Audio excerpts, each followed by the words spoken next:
Hello, this is Brian from the Bad Manners Podcast. I'm going to be reacting to a video from Warren Smith of the Secret Scholars Society. He titled it CIA Agent Attacks John Kiriakou Mid-Interview and It Backfires Spectacularly. So, let's get into it. Two former CIA agents who are now YouTubers get into a heated debate mid-podcast. And this one gets very interesting. Why are you working with Russian state media? Oh, because I've got 5 kids and nobody's beaten a path to my door to give me work. We've seen many people in this position being accused of this very thing. He does something unusual and just owns it, claims, look, I have kids to feed. The government threw me in prison for exposing the waterboarding program under Obama. That is exactly the foundation for how Russian covert influence operations happen. Aw, poor CIA. Andrew is kind of taken aback by this. Fuck the American government. What have they done for me? What have they done for my children? Do you really Besides violate my rights? Do you really not know the answer to that? Come on, man. He doesn't land a single blow in this entire interaction. This is a really interesting game being played here. I would be interested to know how people feel about this. I don't know what the right answer is. It was the... So, for background information, John Kiriakou was a whistleblower that exposed illegal practices that the CIA had been engaging in. And naturally, the federal government proceeded to crack down on him for revealing this illegal behavior that the government was involved in. Well, the other individual, the one in the orange shirt, is CIA agent as well. Well, he's going to approach this from the angle of in-group versus out-group. The in-group is Americans, and the out-group is, in this case, Russians. So his perspective is it's going to be something along the lines of almost a form of being a traitor to the American people. And naturally, the individual that was punished by the federal government for doing something that he has good cause to believe was morally correct, he has to pursue earning a living somehow, and to some extent, it is easy to understand why he would not necessarily be sympathetic to the cause of the American government in this. Warren Smith points out that this makes for a complex issue, and rightfully so, because you have to balance the individual that needs to earn a living for himself, and if that is through a foreign entity, then it is better than the alternative, which is nothing, against the understanding that those foreign entities are also not interested in American well-being, because they're interested in their own. But let's continue.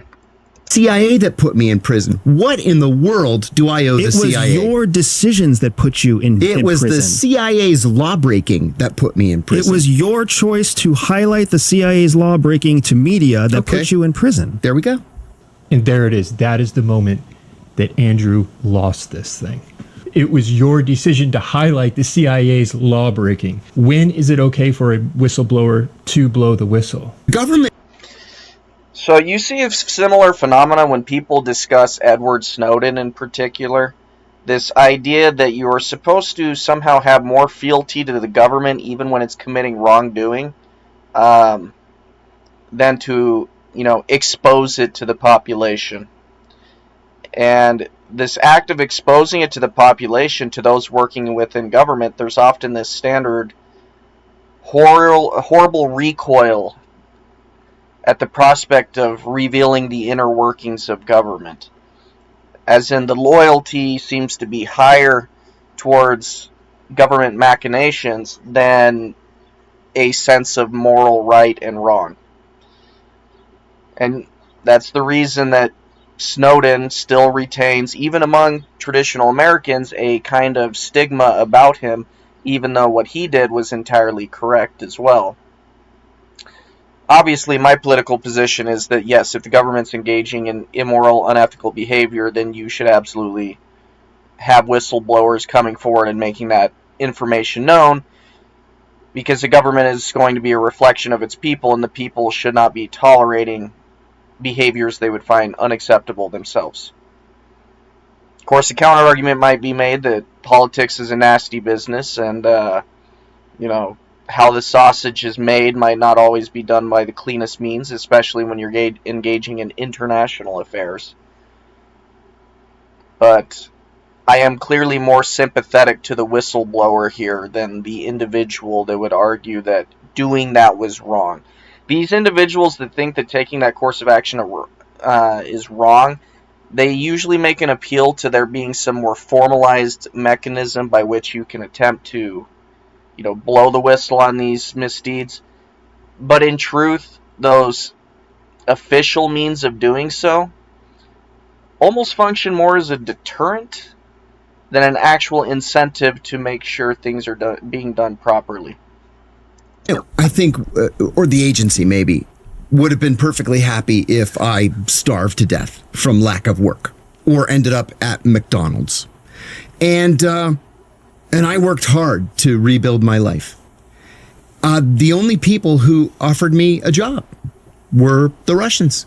That seems to be John Kiriako's message. More information is good. I'm going to use the platform that's available to me. It's up to the people listening to think for themselves. Your they live every day under the protection of the United States. They have all the benefits of American citizens. You get to enjoy. You're here on an American podcast. You flew on an American airline. You're staying in an American protected hotel. What do you think my children's memories are? The police officers driving around the streets right now, all of these people are contributing to the freedoms that you have. Oh, wow. All of them. Wow. And you're sitting here saying... You're a true believer. I'm a true believer in the fact that we have to serve the American dream. We have to serve the American purpose. That's what we're here to do. And that's exactly what I'm doing by opposing the American government. These two guys couldn't be more different in their perspective on this topic, which is what makes this interaction so interesting.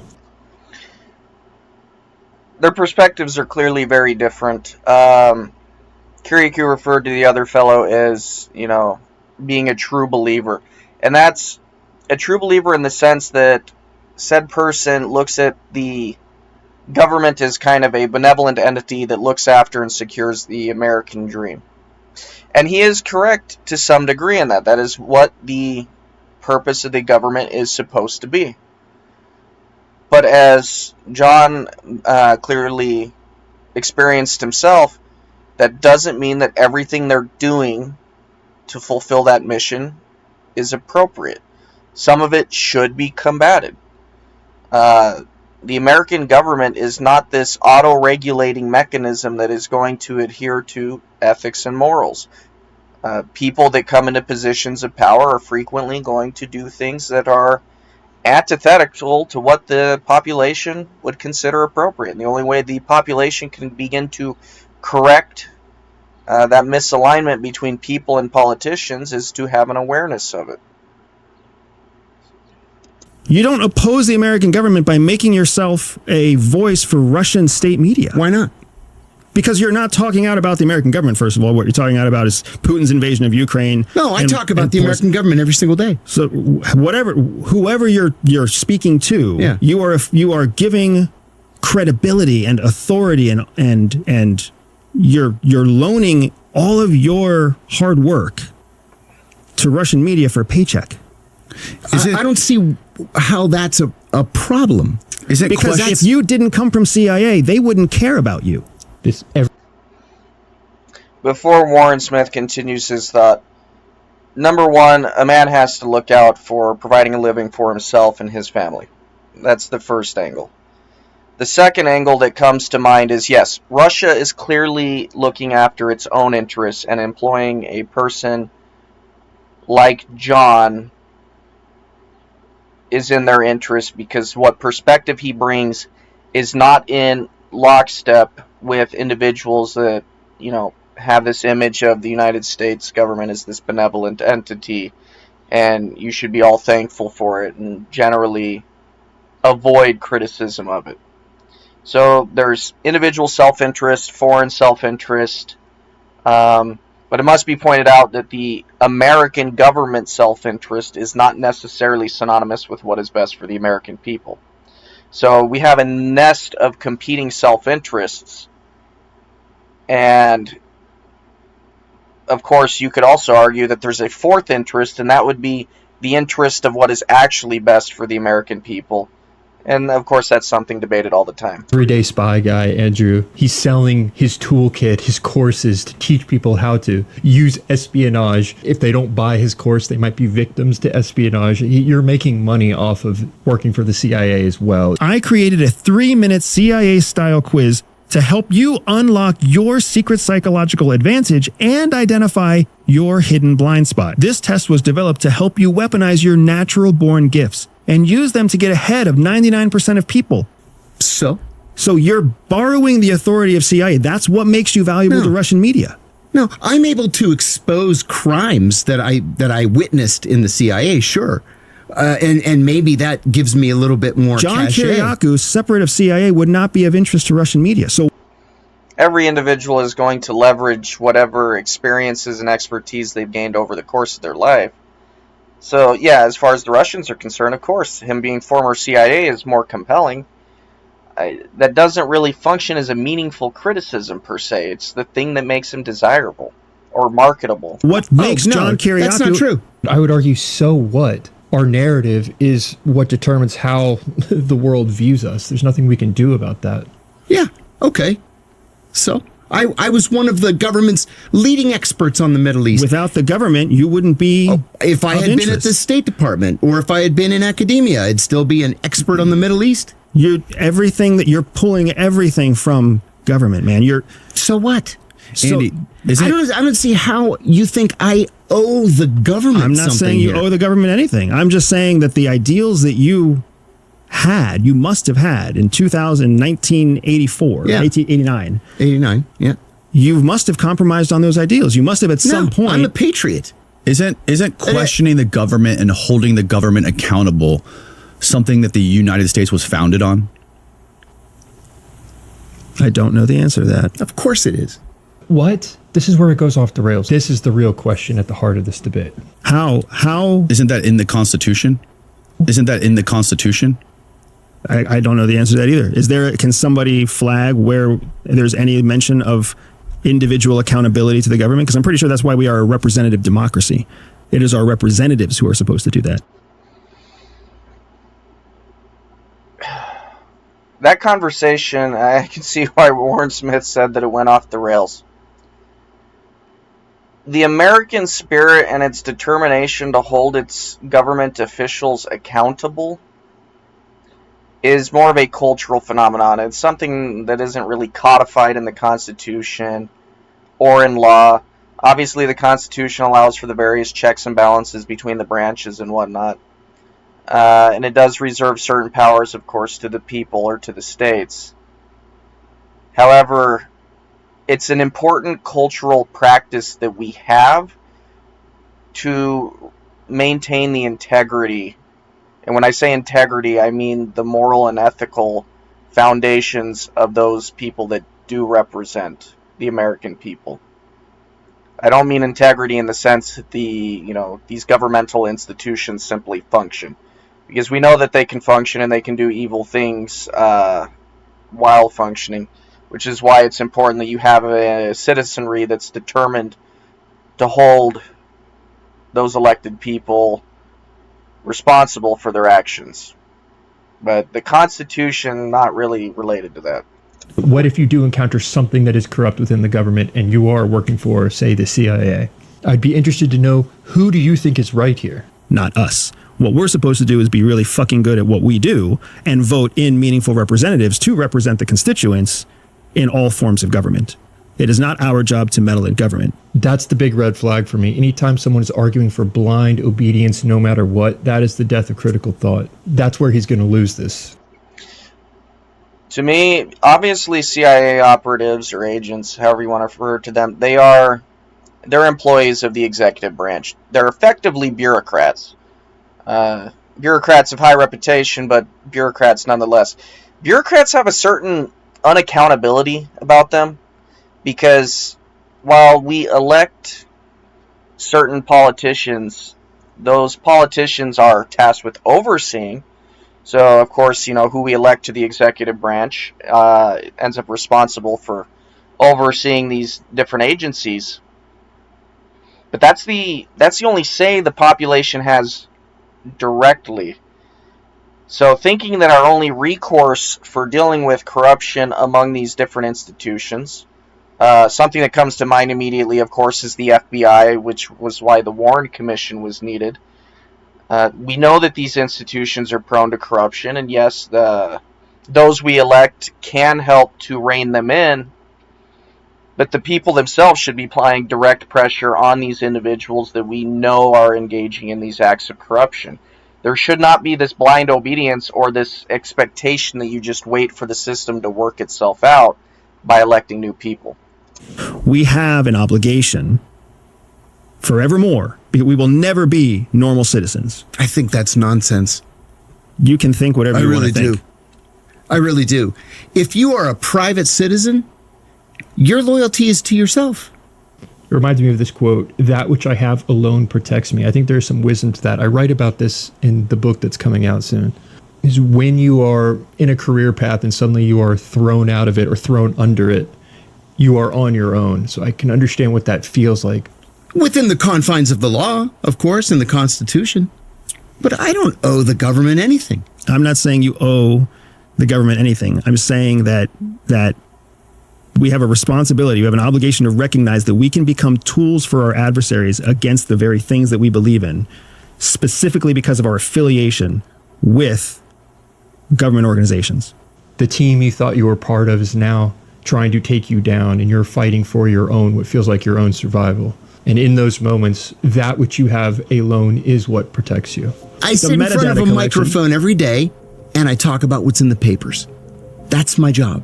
It's a 2-hour news show. That's it. And then I get up and I go home. You talk about your opinions also. Yeah, my opinions aren't a secret, right? We all have these personal ideologies. I guess I'm sad. I'm sad for... But then where do you draw the line? Do you not give an interview to a Turkish outlet? If you're going to support an adversary, you can justify it however you choose. Calling it support for an adversary is interesting. Again, this goes back to the reality that, yes, these foreign countries are looking out for their own self-interest, and there is something that they are gaining from hiring individuals like John. And John, of course, has his own personal need to provide for his own living and that of his family. So there's a shared interest there, and they mutually benefit from it. Now, the difficult part is identifying exactly at what point that what John would be saying or doing is antithetical to American interests. Because it is true that he forms a kind of wedge against that consolidated purpose, if you will, that people in the CIA might believe themselves to have, sort of defector in spirit. And of course, adversaries would like there to be that lack of unity. So that's about the limit of what they gain. But what if the information that John espouses is not actually detrimental to American interests?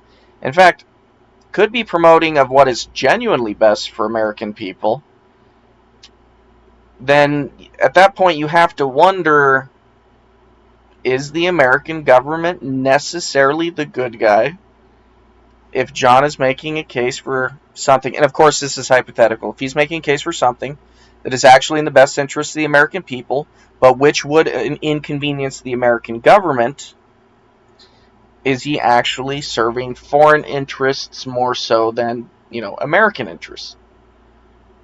So I do understand the hesitance when it comes to doing absolutely anything that might favor a foreign entity, but it's not as clear-cut as foreign equals bad.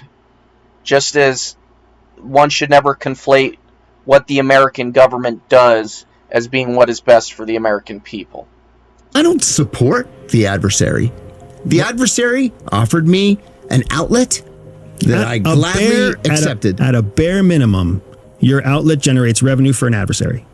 Ad revenue on a YouTube channel? Okay, I mean, you could make that argument. It's a government-sponsored radio. I mean, there's no advertising, there's no revenue stream. It's like Voice of America. If there is no actual money changing hands, I would be surprised, because there's always got to be money that changes hands somewhere. And you're also talking about... I'm not sure what that means.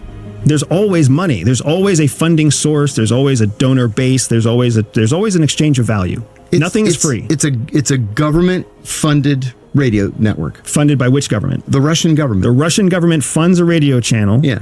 For which audience? For the American audience. For the American people. Yeah. Using the voice of a CIA officer. Yes. And you don't see a problem with that? Absolutely none. Do we do that in other countries? Again, it comes back to, is what John ultimately relaying to his audience something that is actually against the interests of the American people? And you would have to go subject by subject to determine if that's a yes or a no. And even within each subject, you'd obviously have a great deal of debate on what is and isn't best for the American people. Now, if you could look at it all in its body of work, and the majority of it clearly is not in the interests of the American people in any way, at that point, the criticisms make a great deal more sense. But that's not clear at this particular time. Of course we do. It's called the Voice of America. Influence campaigns. It's called the Voice of America. And they are there for influence. It's the same fucking thing that Tucker Carlson did with Vladimir Putin. So you think it's so? How do you so? What? I think, but what RT is paying for is for a channel of media exposure into the United States. Good. Maybe I can educate somebody. I'll take it. I'll take it. 7 days a week. I will take it. This does go to the freedom of speech debate. It's an interesting question, one that I do not have the answer to, but it's... Warren is obviously correct. There is no clear answer on this, because almost all of this is going to end up having some kind of subjective level, unless, of course, you treat American government's position as the equivalent of God, for the sake of discussion. Because if what the American government says is best for the American people is what is actually best in all cases, then yes, you must necessarily argue that any foreign influence campaign in the form of, Russian-funded services must necessarily be against American interests. But that's not actually how it works. So you must actually look at, okay, what is the content of what he's saying? And then you have to evaluate everything on its own merits. And inevitably, you might find times where the popular consensus would be on one of his positions that this is not actually in favor of the American people, and it is more directly beneficial to Russia, for example. But that would require an appreciable degree of nuance. And the sad truth is most people don't really have any time for that. Other than that, Warren Smith, please like, comment, and subscribe to his work. He always does good things. I appreciate his level-headedness in any video he ever does. This is the first video of his I've reacted to, but not the first one I've ever seen. I hope to actually see more things I can react to in this vein, because I appreciate more complex and nuanced discussions. Other than that, if you liked anything I had to say, you can like, comment, subscribe. Have a good day.